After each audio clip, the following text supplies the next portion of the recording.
surprisingly human. My name's Jeremy Wade.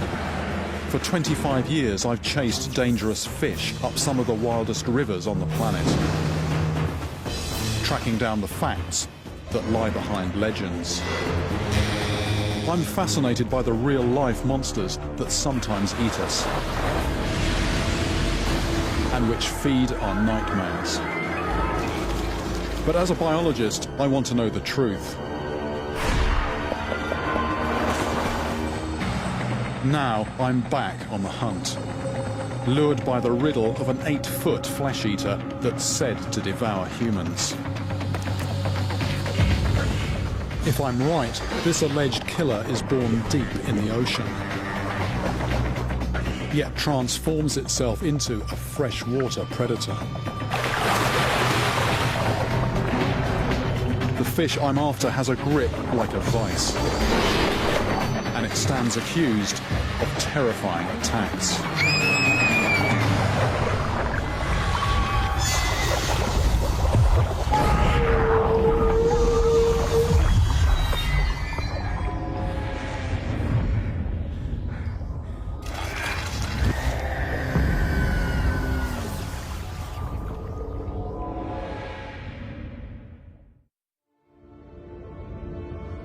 Imagine a landmass cut off from the rest of the world for 80 million years. A wilderness of impenetrable forests and lakes almost twice as deep as Loch Ness. Now suppose that in the cold, dark waters of this lost world lurks a predator big enough to kill a man. This was virtually the last place on Earth to be discovered. When the Maori came here barely 800 years ago, there was one animal they revered above all others. I've always thought of New Zealand as a totally safe place to get in the water, but just recently, 2 separate reports have caught my eye and made me think again. One incident concerns a young man, Clint Haines, who was out on a remote lake in New Zealand's South Island.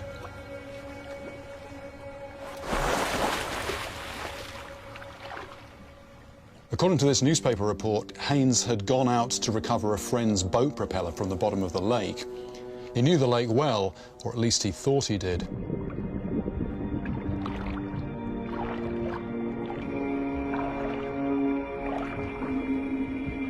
At about 100 feet down, something massive suddenly swam towards him. And within seconds, there were more of them. He says up to about 80 pounds in size. In the pitch black, one of these creatures sank its jaws into one of Clint's fins and started to drag him down. Panicking, he dropped his flashlight and swam for his life.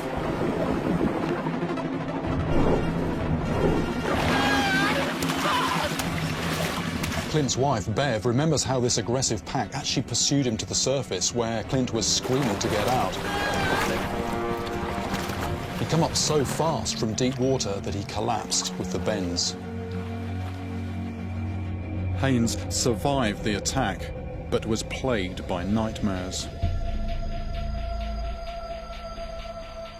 For Ian Sutherland, another diver working in northern New Zealand, a similar encounter proved to be more violent. The creature in this case was already a local legend. Its head was reportedly a foot across.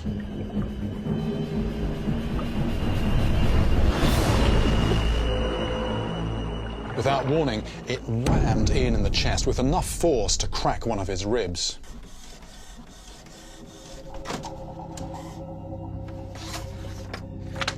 By all accounts, the animals that grabbed and thumped these 2 divers were supersized eels.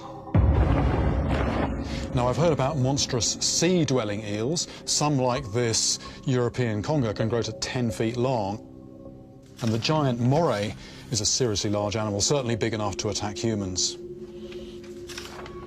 One well-known account here of a diver getting his thumb ripped off and eaten. But the idea that a freshwater eel could ever be huge or dangerous comes as a real surprise. New Zealand, in fact, has three kinds of freshwater eel. The speckled eel grows to around 6 feet long, but it's off my suspect list because it doesn't live in the lake where Haynes was attacked. At little more than 4 feet long, the short fin eel is simply too small to fit the bill. The most likely perpetrator is the longfin, an eel that's unique to New Zealand and which is known to grow to at least 6 feet. Modern records have this snake-like fish growing to around 55 pounds, but there are older anecdotal reports of much larger specimens. In the 19th century, the naturalist Thomas Potts mentions a 90-pounder landed from a place called Stonyhurst. And there's even a story of a 130-pound eel taken from a deep lake in New Zealand's South Island. Such an eel, if it ever existed, must have looked like an underwater python. These accounts are certainly intriguing, but buried in the archives of London's Maritime Museum is an even more tantalising description of a creature that's not only a monster, but also a man-eater. Some 240 years ago, British explorer James Cook painstakingly mapped the coastline of New Zealand. As he did so, he gathered information from the Maori inhabitants about native wildlife. And in one of his many journals, he alludes very specifically to a man-eating monster. Following a conversation with a local chief, Cook writes, and I quote, "We had another piece of information, importing that there are here snakes and lizards of an enormous size, 8 feet long and equal to a man's body in circumference. They sometimes seize and devour men." According to Cook, the chief actually drew a picture of one of these creatures to show what he meant. But the obvious conclusion that this beast must be a python or possibly some kind of huge lizard simply can't be right. What makes this account so intriguing and also so problematic is that there are no snakes or any large reptiles in New Zealand, and there never have been. As I head for New Zealand, my prime suspect for Captain Cook's devourer of men is not a snake, but a fish that looks like a snake. It's a theory that seems more plausible when you consider Maori folklore.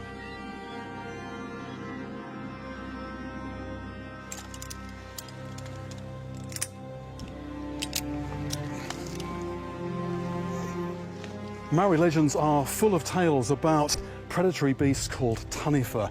Now, these potentially very dangerous creatures are quite slippery customers, and sometimes they take the form of a giant eel. I'm starting my search for a giant longfin at a place called Mangawhitakau, near Waitomo, on New Zealand's North Island. Supposedly, there are eels that have lived in this cave for at least 30 years and have never seen daylight.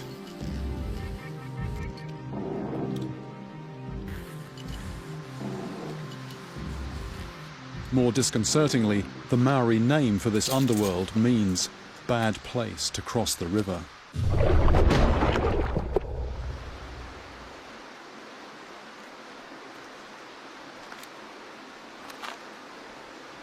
Eels are at the heart of Maori culture.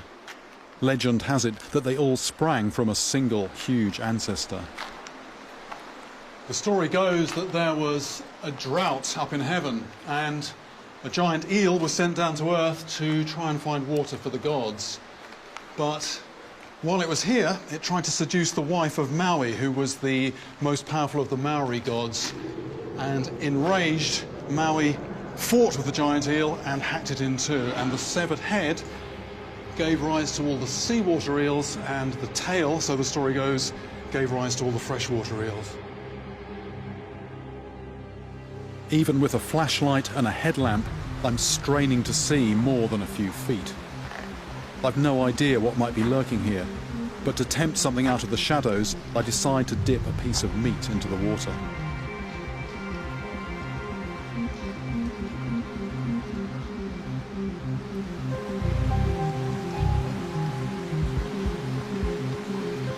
Straight away, an eel emerges.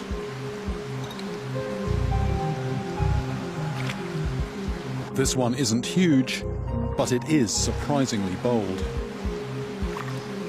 Despite living in pitch black, it has absolutely no fear of the light, or of me. It's on a single-minded search for flesh.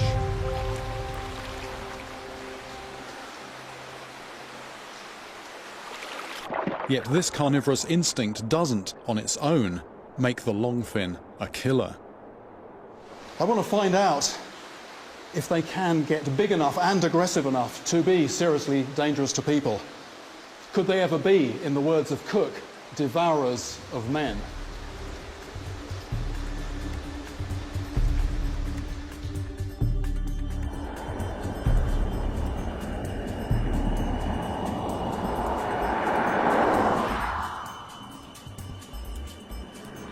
To get a proper look at what makes the longfin eel New Zealand's top freshwater predator, I first have to catch one.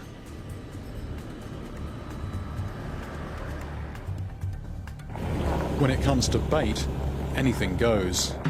Fresh roadkill could be worth a try.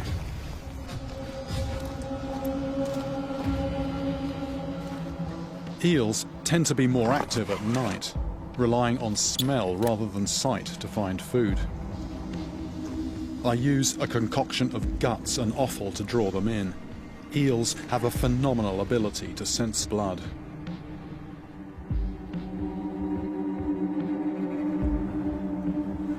My two rods are each equipped with an electronic alarm, primed to go off if something makes a grab for the bait. I don't have to wait long. If there's flesh on offer, it seems these animals are into it like starved piranhas.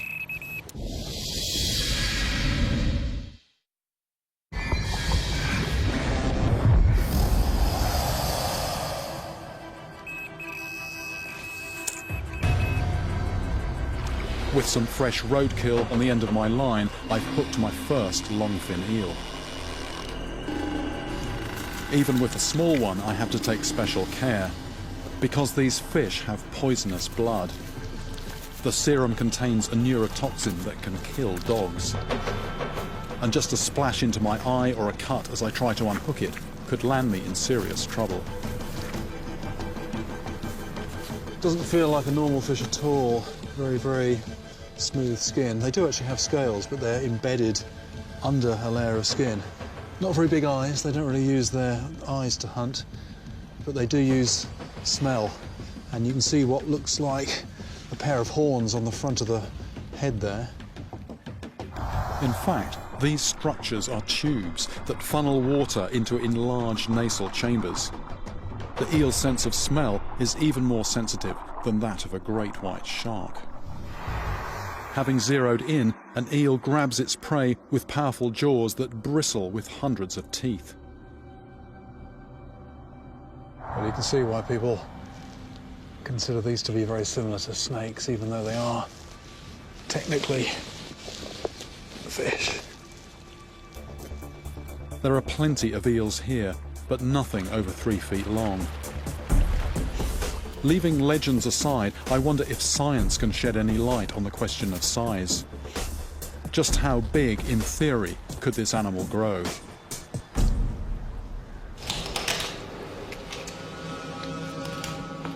Inside the skull of a dead eel may seem like a strange place to look for an answer. But Dr. Don Jellyman is the world authority in these animals, and he knows exactly what he's after.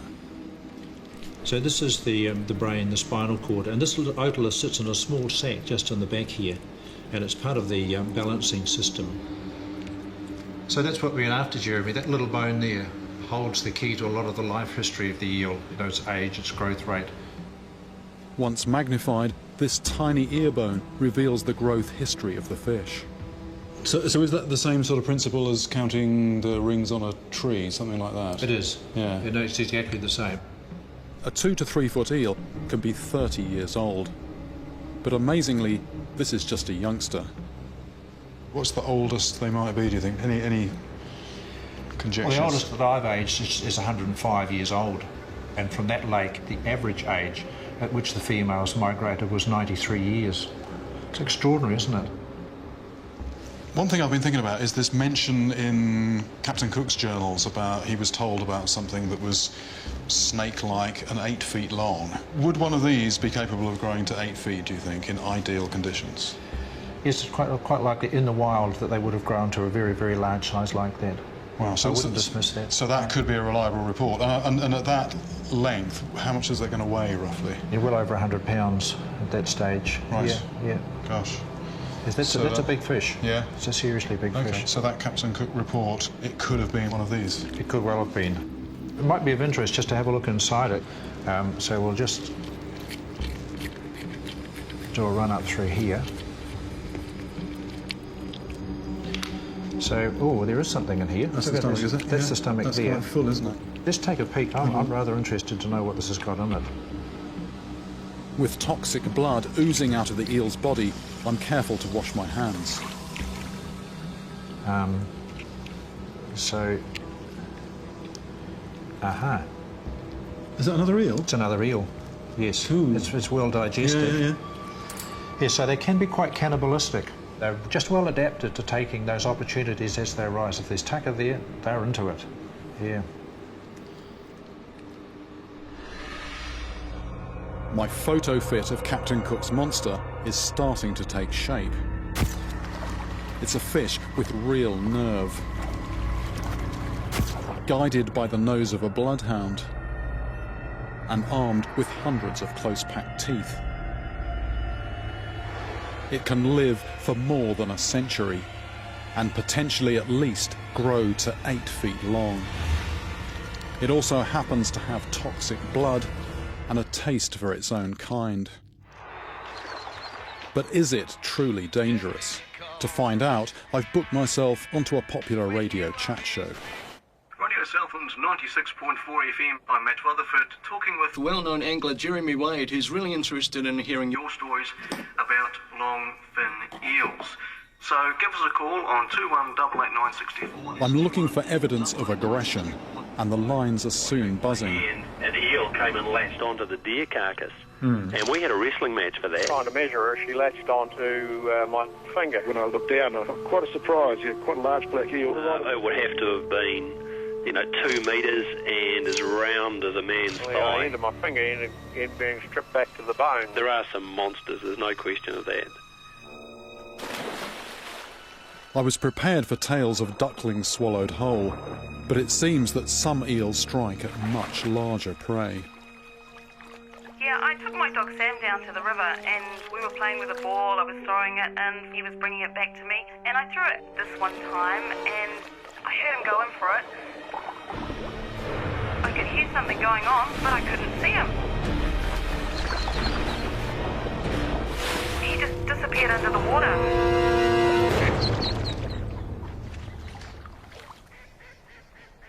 I'm still taking note when a man calls in to tell me about some sheep that were eaten alive. What was happening? The sheep were falling into the river and turning around and trying to get back out again. But before they could get out, these eels were attacking them from behind and going in the back passage of the sheep.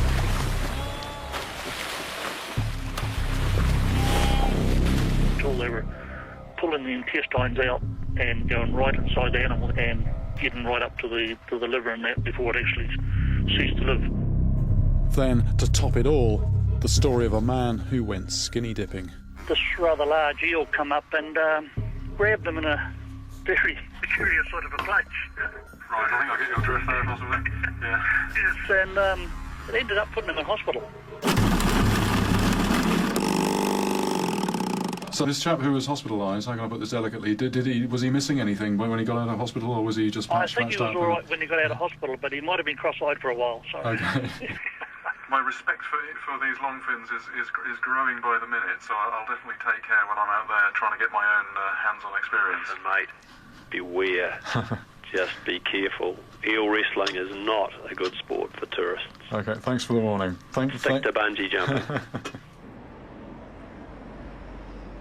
Going on the radio has really helped me to tap into local knowledge and very quickly get an accurate sense of what this predator is capable of. But since coming here, I've also tracked down an old newspaper report that describes a terrifying assault on a young girl. This appears to be a very clear example of an eel deliberately trying to kill a human. In 1971, 8-year-old Carol Davis wandered into a stream on her father's property. For several days previously, large eels had been attacking Mr. Davis's ducks. Then, for reasons that aren't clear, one of them decided to have a go at Carol.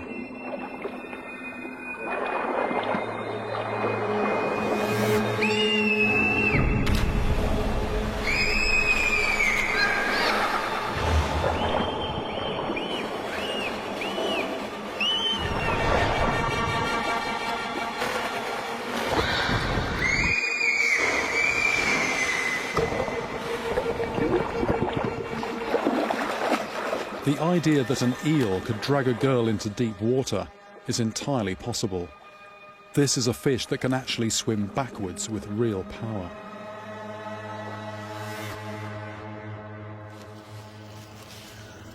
Carol's horror story has really concentrated my mind. Not only was she attacked in shallow water, her ordeal also happened in broad daylight. It makes me wonder what would happen to me under similar conditions. It's not just dark underground caves where you find eels lurking. I'm in a wildlife park where I know there are half a dozen big longfins. I'm not yet ready to try this out in the wild, where if things went wrong, I'd be miles from any help. Nonetheless, there's no such thing as a tame eel, and I've already heard enough to put me on edge.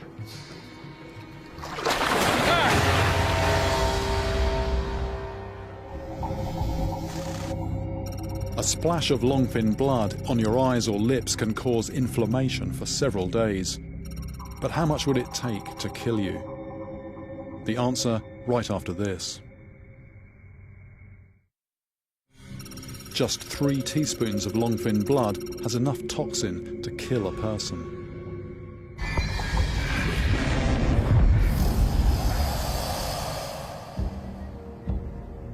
I'm in New Zealand, on the trail of an alleged man-eater described 2.5 centuries ago by Captain Cook.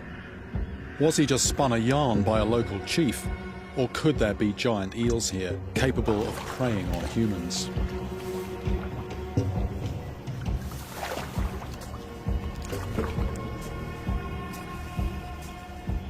Before heading into the wilderness and doing this for real, I'm testing the water in a wildlife park, where there are half a dozen hefty eels. Their mouths are lined with hundreds of backward-pointing teeth, and the ones in here are certainly big enough to grab an ankle or a hand.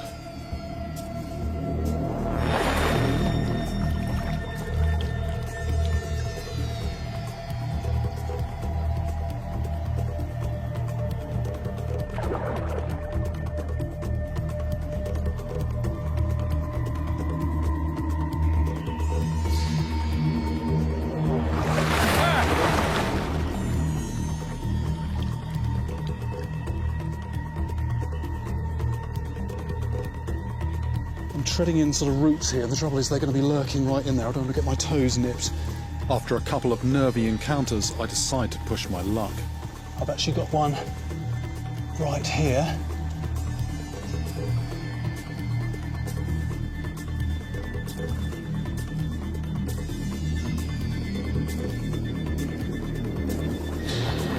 There we go. Whoa! Short and dramatic. It's my first real contact with one of these big longfin eels. Clearly, well-fed eels like these just aren't aggressive. But I'm not fooling myself, they'll be so placid in the wild.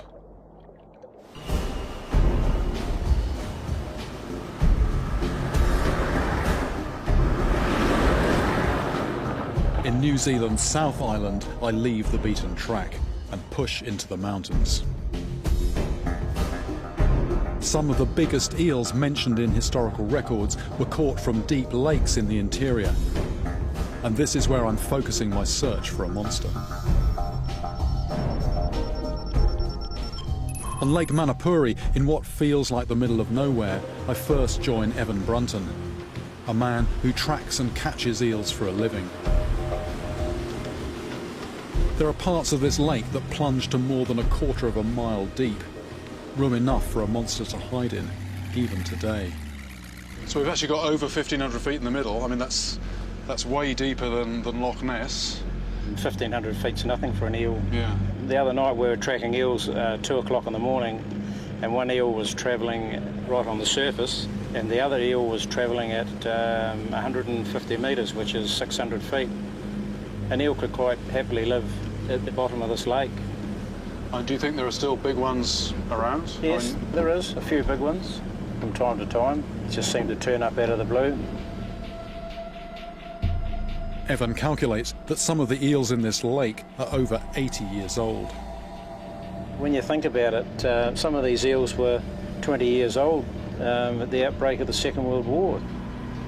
Have you heard any stories of aggressive or dangerous eels in your time? Oh yes.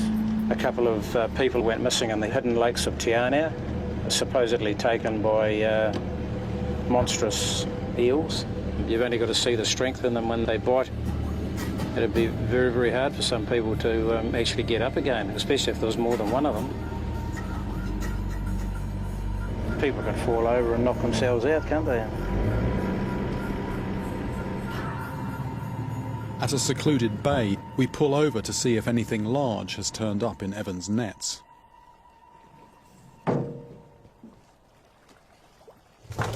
Even here, the chances of finding a giant eel are slim. But the 16-pounder that Evan hauls out is still an impressive animal. So powerful. You can imagine that at 30 pound, could drag someone away. So there's some eels up in the Waikato that have been up to 100 pound. And they've been caught and reliably weighed? Yes, they have. Oh, gosh.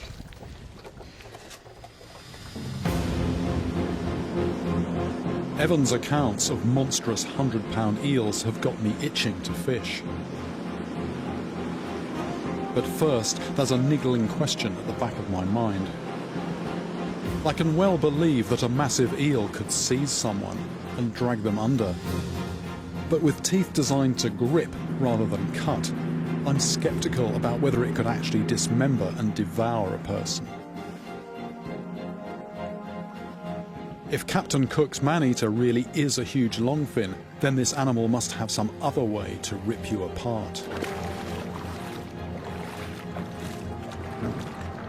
To see how, I'm laying on a buffet. A hunter has provided me with a deer carcass, and I've brought along a high-tech box of tricks. Underwater cameras placed around the bait will give me separate views of the tail, throat and stomach. If any eels show up to feed, I'll be able to see how they deal with something that's too large to swallow whole.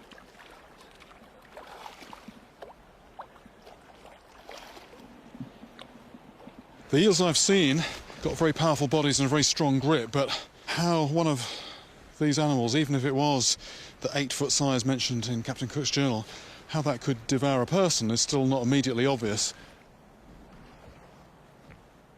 With my surveillance cameras switched on, I retreat to a makeshift control room. The stage is set. All I can do now is sit and wait.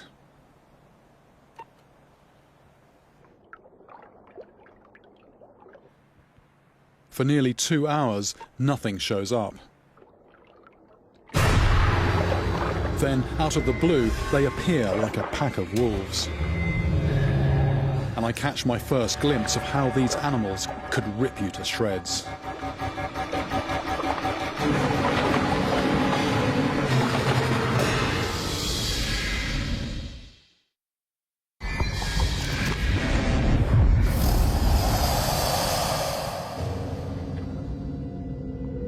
I've questioned how a fish that doesn't have large cutting teeth could actually kill and eat something as big as a human. But with a deer carcass under surveillance and the night closing in, my doubts are about to be blown away. There we go. It's getting in there. Yep, it's latching on. It's actually spinning. It's spinning around. These eels are feeding like crocodiles, gripping the victim firmly, then spinning violently to twist off chunks of flesh.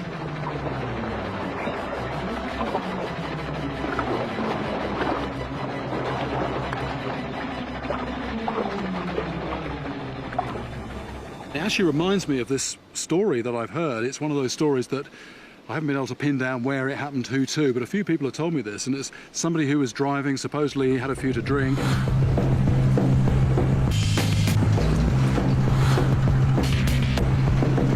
It's said that the man swerved out of control and crashed into a lake.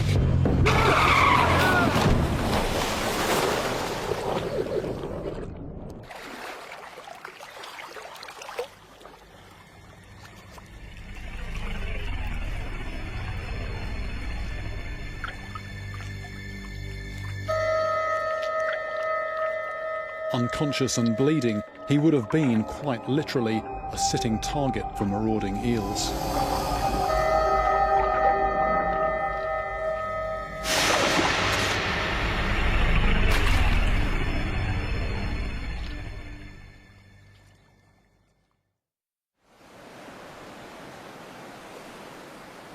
I've now seen with my own eyes how a pack of longfins could make a real mess of someone, given half a chance.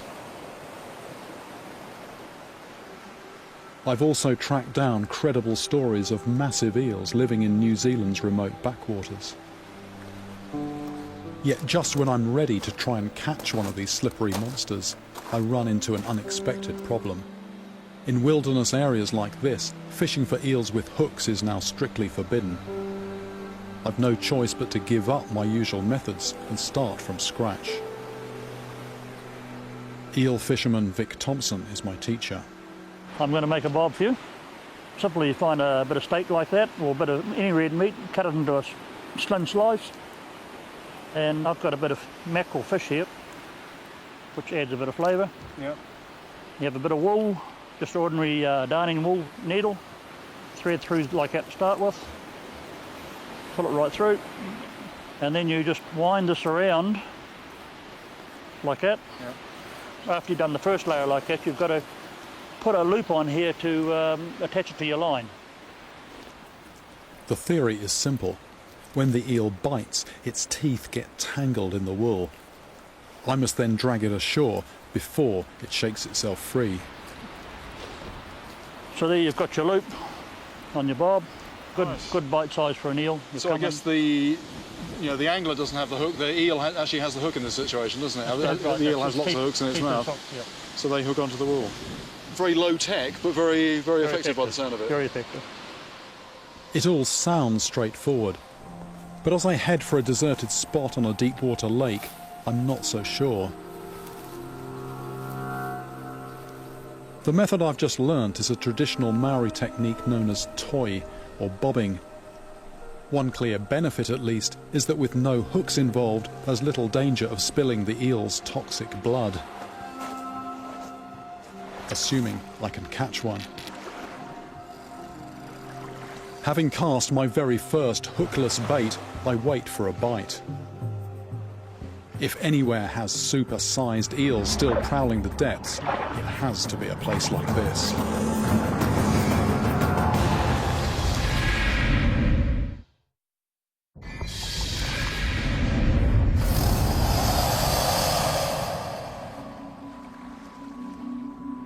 On the shores of a deep lake in southern New Zealand, I'm hoping to land a giant longfin eel. But this is the first time I've had to fish without a hook on my line, and it feels like I've been disarmed.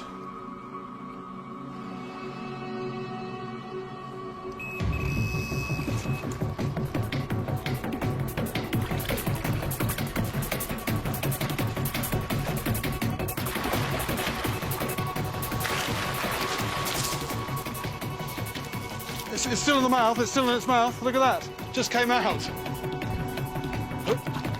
Come here. There we go. My first fish on a bob. the technique actually works, and it works for two reasons. A bit of role reversal here. Normally it's me providing the hook. This eel has got hundreds of little hooks in its mouth in the form of teeth, and that's why it catches onto that bob. It sort of hooks in, but the other thing is it's a predator, and so it thinks that bait is getting away, so it hangs on, and then if I'm quick about it, it's up on the bank before it actually knows what's going on. Okay. Oh, it's all right, I'm putting you back. No need to struggle, I'm actually putting you back.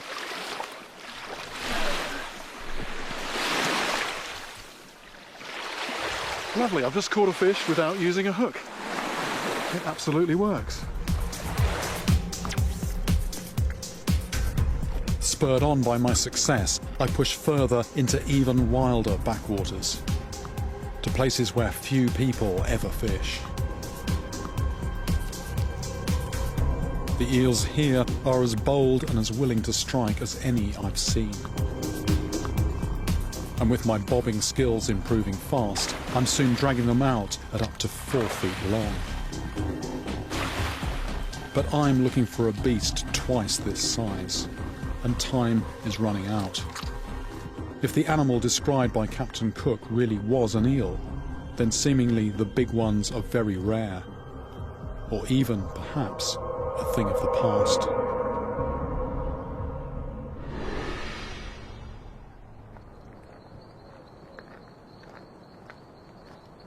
So far, the monster I've come in search of has eluded me.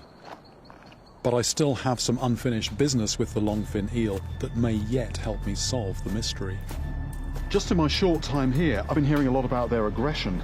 I'm in no doubt that I'm dealing with a very powerful and large animal. There were those sheep dragged into the water and eaten alive, and that was actually from somebody who saw that happening. As for humans, we have a swimmer who was swimming without clothes, who had his private parts mauled, and then there was the diver having his ribs actually cracked. And then finally that newspaper report of a girl being dragged into the water. But I have to admit there is still a grain of doubt in my mind. To be totally convinced, I need to see the proof for myself. And there's only one way that I can do that. My destination is a remote river in the heart of a primeval wilderness. I want to find out if wild longfin eels, large or small, are willing to attack a healthy adult human.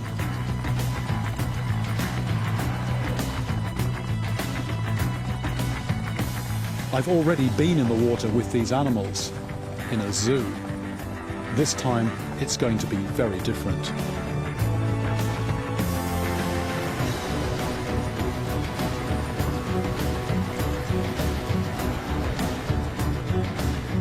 The place I've chosen is swarming with eels, and because they're wild, they'll be hungry.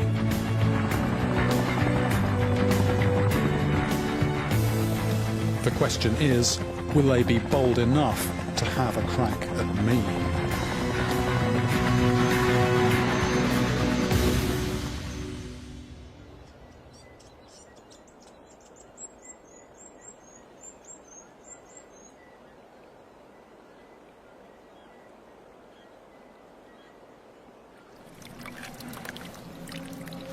To draw them in, I first soak my clothes with fish guts. Put simply, I'm turning myself into human bait. I feel my heart starting to pound. I've done some crazy things in my time. Getting into a pool with piranhas, going into murky water after snakeheads, but this has to be one of the scariest things I've done. For protection, I'm wearing chainmail gloves and a thick wetsuit, and I'll be sticking close to the bank.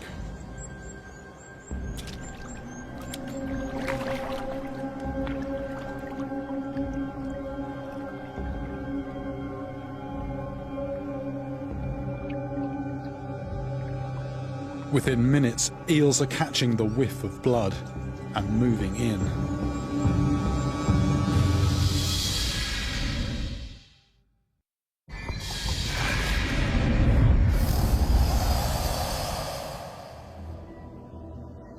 I've travelled halfway around the world to find out if there's such a thing as a freshwater eel that will attack and eat a man. On a remote river in New Zealand, I've soaked myself with fish guts, and I'm offering myself as live bait.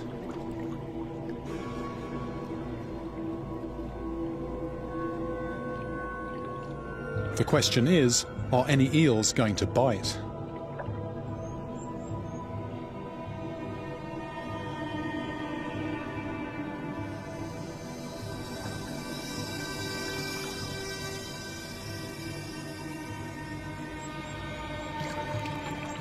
That is just so snake-like, coming out of the water with its mouth like that.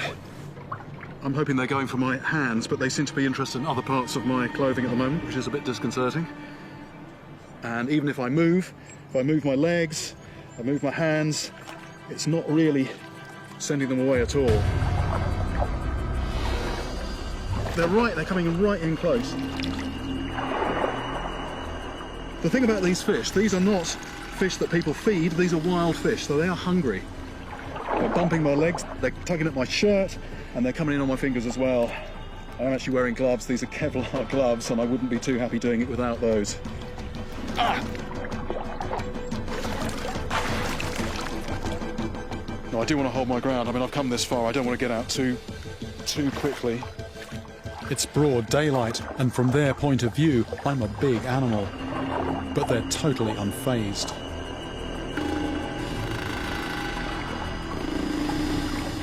Get out! Ow! I think I need Kevlar underpants as well. Most fish would not do this at all, even piranhas. Ow! That was inside of the thigh, inside of the thigh. What I don't want is for them to draw blood. If they draw blood, that could really get them going. Ah!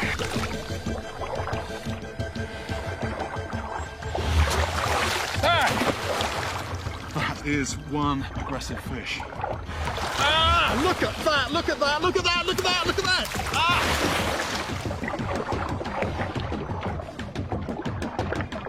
I think it's time for me to get out. Get out! Get out!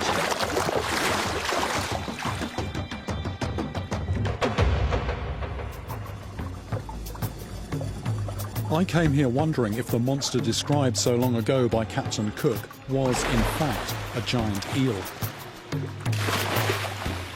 Short of seeing an 8-footer, I can't be sure. Yet it's clear to me that without protective clothing, these eels would have ripped into my flesh and tried to eat me alive. And with this animal, it isn't just about size. Slip and fall over in some lonely river, and it's the hungry pack that could seal your fate. Want to know how to catch a river monster of your own? I'll show you how at animalplanet.com/river monsters.